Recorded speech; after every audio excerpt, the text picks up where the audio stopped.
¿Cuáles son las causas de la osteoporosis? Porque los dedos se arrugan en el agua. ¿Cómo se cultiva el cacao?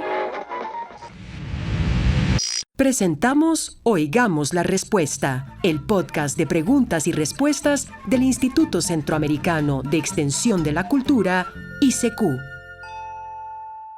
Como si se tratara de un tesoro en un baúl, nuestra colección de preguntas y respuestas permite siempre encontrar de nuevo algo interesante. Con ustedes, un programa del recuerdo.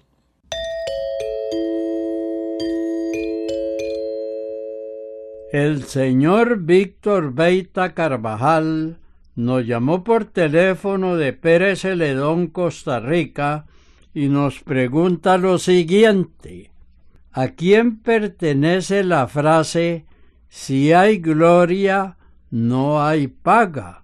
Si hay paga, no hay gloria. Escuchemos la respuesta. Esa frase la dijo don Julio Acosta, que fue presidente de Costa Rica de 1920 a 1924. Don Julio fue elegido para ocupar la presidencia de la República después del derrocamiento de Federico Tinoco Granados. Además, fue uno de los dirigentes del movimiento que sacó del poder a Tinoco. Según parece, el grupo que participó en esta acción quiso ser recompensado. El Congreso de la República estuvo de acuerdo en aprobar una ley que les concediera ese premio. La ley se aprobó, pero el presidente Acosta la vetó. Fue en esa oportunidad que pronunció la famosa frase: "Si hay paga, no hay gloria, y si hay gloria, no hay paga". En realidad, si se hubiera aprobado la recompensa, todo habría sido legal. Pero el presidente Acosta no consideró moral que se cobrara por hacer un servicio a la patria. Este razonamiento ha pasado a través de los años y todavía se recuerda y enseña que no siempre la ley está de acuerdo con la moral y que hay cosas que el dinero no puede comprar.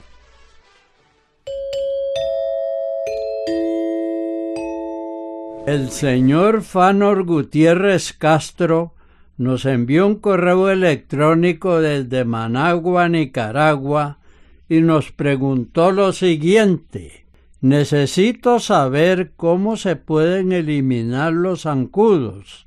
Antes yo usaba un producto llamado Caotrin, pero ya no se encuentra en el comercio y no quiero fumigar porque es peligroso para los niños.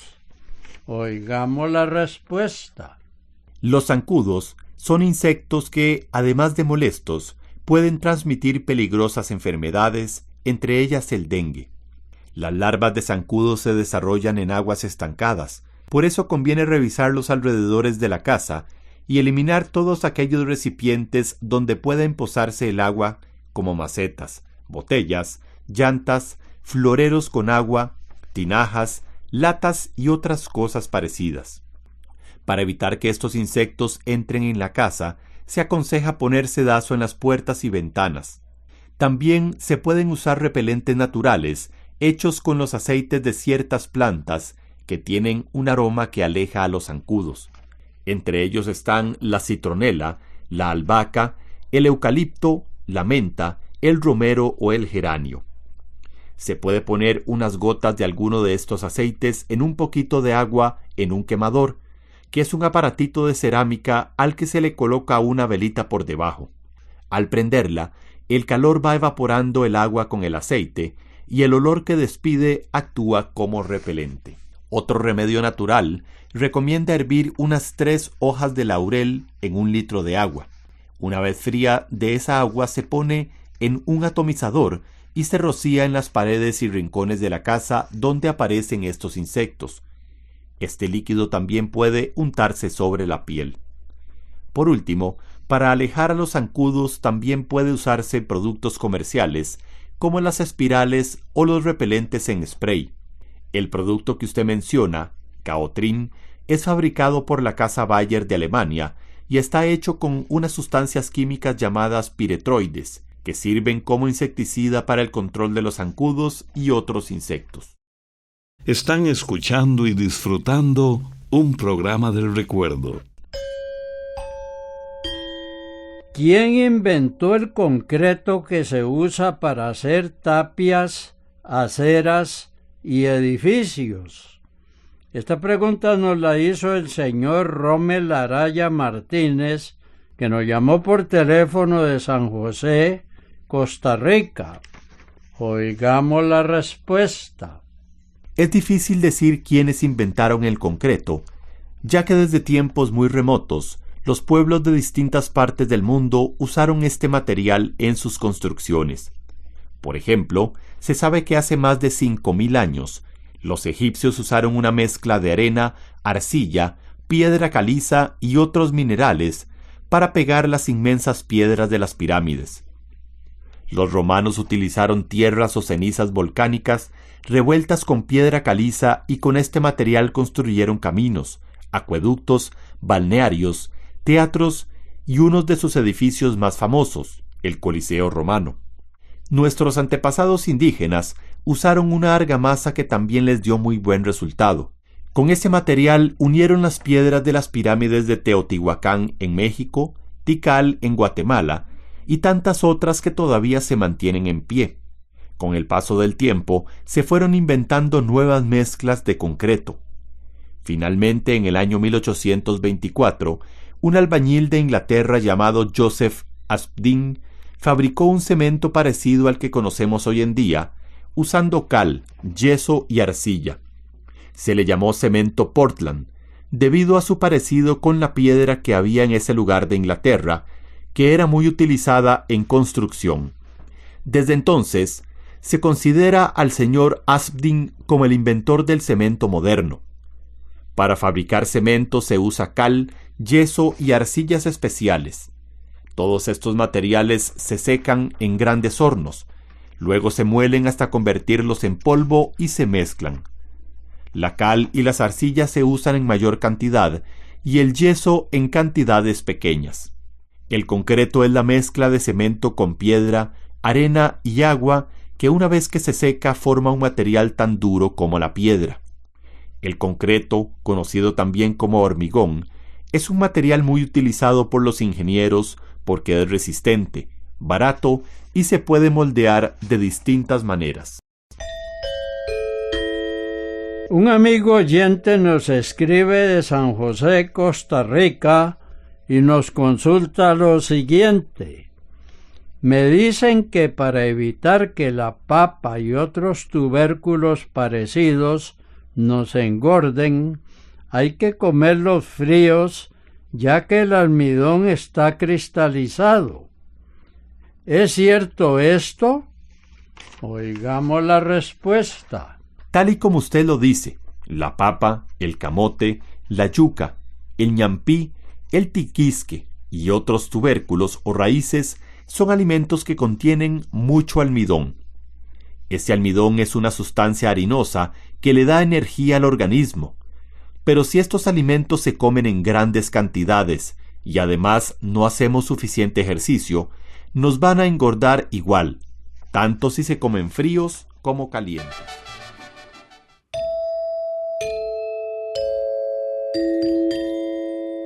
¿Por qué la vacuna BCG que ponen en el hombro cuando somos niños deja una marca o cicatriz de por vida?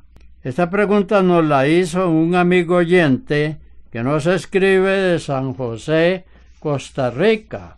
Oigamos la respuesta. La vacuna BCG se pone para prevenir la tuberculosis.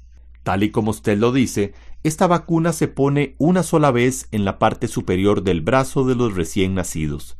Las sustancias que contiene esta vacuna producen una reacción en el organismo que forma una vejiga que se inflama y se ulcera. Algunas semanas después, aparece una costra o granito que finalmente se cae y generalmente deja esa cicatriz que usted ha observado. Sin embargo, también se dan casos en que la vacuna no deja ninguna marca en la piel. Como ocurre con casi toda cicatriz, es una marca permanente. Esta marca le permite a los médicos saber quiénes ya han sido vacunados y que esa vacuna ha sido efectiva.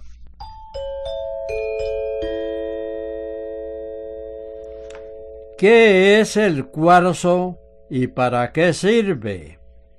Esta pregunta nos la hace una estimable oyente que nos escribe desde Sonsonate, El Salvador. Escuchemos la respuesta. El cuarzo es un mineral muy duro. De acuerdo con las impurezas que contenga, el cuarzo se clasifica en muchas variedades distintas. Hay cuarzos amarillos, rosados, verdes, blancos, violeta y de otros colores. A pesar de sus hermosos colores y texturas, este mineral no está considerado como una piedra preciosa. Por eso, solo se usa para fabricar joyas de fantasía. Pero el cuarzo tiene muchos otros usos. Por ejemplo, el polvo de cuarzo se usa para hacer porcelana y papel de lija, para fabricar vidrio y en trabajos de fundición. El cuarzo más puro, llamado cristal de roca, se utiliza en equipos ópticos y electrónicos, entre ellos los relojes de cuarzo, micrófonos y partes de computadora. El cuarzo es un mineral muy abundante en el planeta. Sin embargo, los mayores yacimientos de cuarzo del mundo y los de mejor calidad se encuentran en Brasil. Está escuchando un programa del recuerdo. ¿Por qué a los costarricenses les dicen ticos y desde cuándo se tomó esa costumbre? Esta pregunta nos la hace el señor Víctor Gutiérrez, que nos llamó por teléfono desde Panamá. Oigamos la respuesta. Parece que a los nicaragüenses les llamaba la atención que los costarricenses tuvieran una manera especial de hacer los diminutivos. Por ejemplo, en lugar de patito, patico, carretica en vez de carretita o chiquitico en vez de chiquitito. Hoy en día ya no se usa tanto, pero hace algunos años la mayoría de las personas hablaba así. Por otro lado, los costarricenses tenían la costumbre de llamar hermanos a las demás personas. Por ejemplo, hermano Pedro, hermano Pablo o hermana Juana. Luego la gente cambió hermano por mano, es decir, mano Pedro, mana Juana. Entonces, los nicaragüenses empezaron a decir, en forma cariñosa, que nosotros éramos hermaniticos, por nuestra costumbre de decirnos hermanos y la forma de pronunciar los diminutivos. Y de hermaniticos pasaron a decirnos ticos.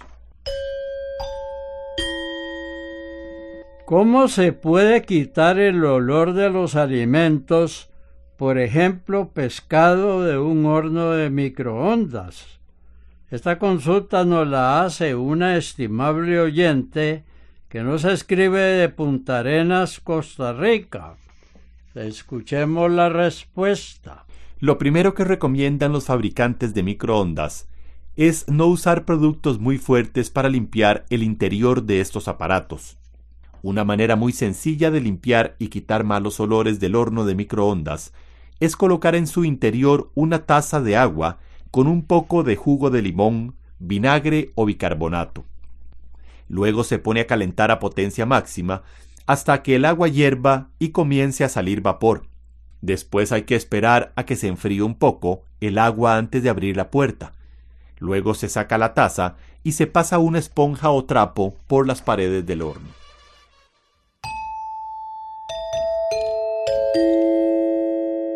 ¿En qué se diferencia un volcán de un supervolcán? Esta pregunta nos la hizo un amigo oyente que nos escribió de Punta Arenas, Costa Rica. Oigamos la respuesta. Con mucho gusto vamos a tratar de explicarle en qué se diferencian un volcán de un supervolcán. Muchos de los volcanes que existen son elevaciones en el terreno en forma de cono con una boca o cráter por donde cada cierto tiempo salen o brotan gases, cenizas, piedras y hasta lava. La lava proviene del magma, que es el nombre que se le da al material inmensamente caliente que existe en las profundidades de la Tierra. Cuando sube hacia la superficie, al magma se le dice lava, y de esa lava hirviente se forman precisamente las piedras, las cenizas y el humo que botan esta clase de volcanes.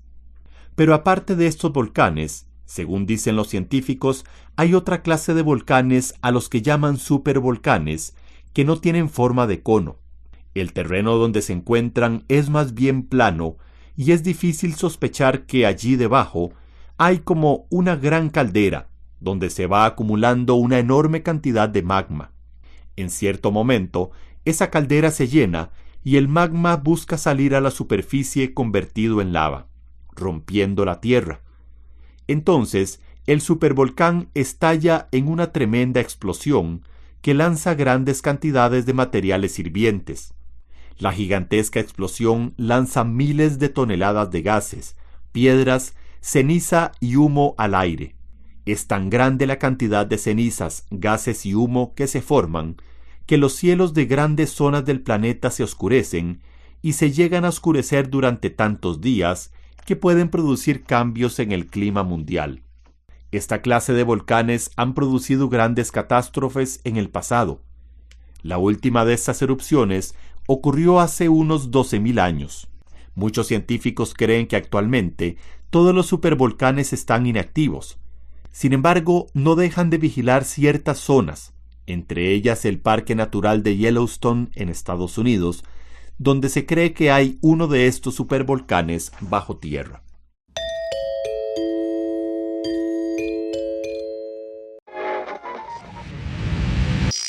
Esto fue Oigamos la Respuesta, el podcast de preguntas y respuestas del Instituto Centroamericano de Extensión de la Cultura, ICQ.